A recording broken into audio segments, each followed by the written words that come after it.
Fail করলে আমি কারোর কাছে মুখ দেখাতে পারবো না।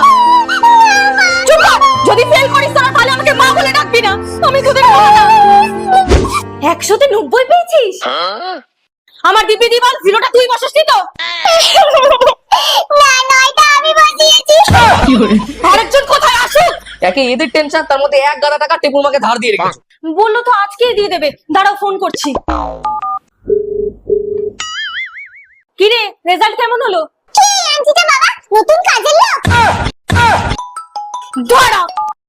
হ্যাঁ দিদি, টাকাটা দিলে না কেন, তোমার মেয়ে যে বলো তুমি নেই।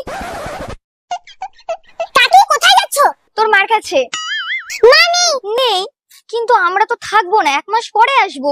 সামনের বছর যদি পাস করি তাহলে এসো। কি করে? তুমি তো বলেছিলে ফেল করলে কাউকে মুখ দেখাবে না, তাই তো মানা করে দিয়েছি।